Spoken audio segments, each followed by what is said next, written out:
Thank you very much. I feel like the most unqualified speaker today. You've had some great speakers, and it's a subject that's near and dear to all of our hearts. We should all be concerned about what the future holds for our health care. Being one of those people who's had some serious health problems, I had cancer in '04, I'm concerned about what kind of treatment that I could get now at 63 years old should my cancer reoccur, and should we have Obamacare in place. Not to mention my grandchildren and their future and what all of this is going to cost to them. If I slip out in a few minutes after I speak, it's because our youngest is turning 3 years old today. So I hope you'll forgive me for that. As Ralph mentioned, I was the sponsor of the Tennessee Health Freedom Act 2 years ago. Before the passage of national health care, all of us became concerned, and we knew it was going to pass somehow. And many states had come up with pieces of legislation, and legislators in different states had filed legislation. I had reviewed some of those, and I had a great research analyst at the time, a Vanderbilt graduate, and I gave him the task of looking through all of the legislation that had been filed in other states to come up with what we thought would be the best piece of legislation for Tennessee. And the Health Freedom Act that we came up with was what we thought would best cover us at that time. As Ralph mentioned, the Health Freedom Act prevents a coercive one-size-fits-all health insurance coverage for Tennesseans by expressly allowing citizens to not participate in a mandated system of any kind. Never before in history has the government said that we can be fined for doing nothing, actually just doing nothing. But in 2014, Tennesseans will start to be fined if you do not have health care coverage. By 2016, it can be up to 2.5% of your gross income. That's scary. And yet I've heard the stories from insurance companies where they're being educated on what's in the piece of legislation, and they tell me that a person can refuse to pay the fine, and yet if they have to have surgery, they can present to the insurance company, and the insurance company has to cover them on the spot so they can go have their surgery. And those kind of people are not going to keep up their insurance premiums, you know. So it's all going to fall on the backs of the rest of us. We know what's coming. This piece of legislation does not nullify the new federal health care reform law, but it would recognize the right of citizens to opt out of the mandatory insurance. Those that chose to participate still could. We believe that citizens already have this right, but since the federal government has hijacked the health care decisions of Tennesseans, then it's necessary to more expressly state that right in state law.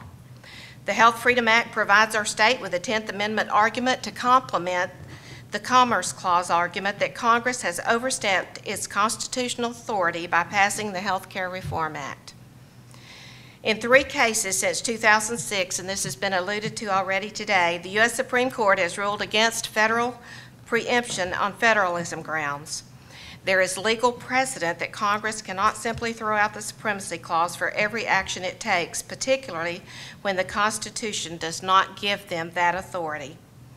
The health reform bill passed by Congress strips our state of its considerable discretion that we have over the implementation of TennCare right now. This is the biggest reversal of policy regarding Medicaid since the program was enacted in 1965. That piece of legislation, the Health Freedom Act, actually passed both houses this last year and is law in the state of Tennessee now. Another piece of lesser-known legislation probably we got through the Senate this year, and it's stuck in the House, and that's why I want to talk to you about it today, because I think it may be Tennessee's best option. It's called the Health Care Compact. There is a little-known federal law that says at least 2 states can join together and form a compact. One of the compacts that I can remember that we passed since I've been in the legislature was the Dairy Compact. So we want to pass a health care compact. As I mentioned, it has to be an agreement between 2 or more states. There are several states that have already passed a compact, Texas, I think, being the latest. It restores authority and responsibility for health care regulation to the member states. except for military health care, which will remain federal, and provides the funds to the states to fulfill that responsibility. Now, there is a process in this. You have to pass the same language in at least 2 states in the compact. There's an organization that is a nationwide organization right now called the Healthcare Compact Alliance. I worked with Rachel Proctor and Mark Herr. Did Mark make it in? There he is in the back, and he could probably be a better speaker on this than I could, because he's out there lobbying and he's out there pushing this in Tennessee. But it would allow Tennessee to make a decision as to what, if all, of the health care money they wanted to pull down from Washington. There's just one little glitch. Congress has to approve the compact before we could do it. Is that possible? You know, maybe they would do it to get it out of their hair at this point and allow Tennessee to draw down those funds that are being spent on either Medicare, Medicaid, or any of the other health care money that's being spent in Tennessee at this time.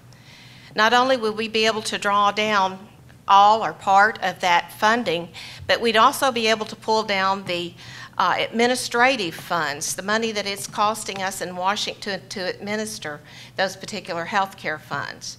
I thought it was a very interesting idea. I think that we could do it much more efficiently, have better benefits, and lower costs than Washington, D.C. could. I don't know about you. Part of this legislation,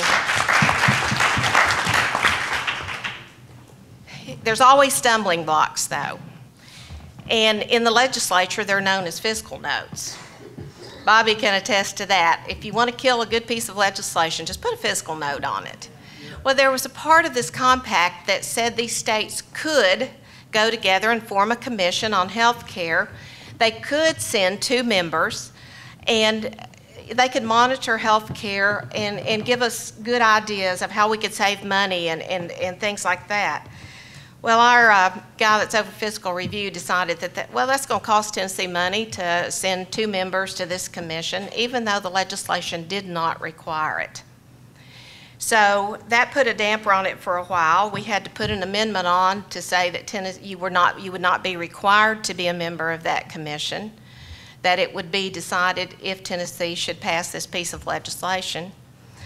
And we finally got it completely through the Senate, got it by the finance people with that amendment, but it got hung up in the House because AARP decided to get involved. We have some people here in Nashville.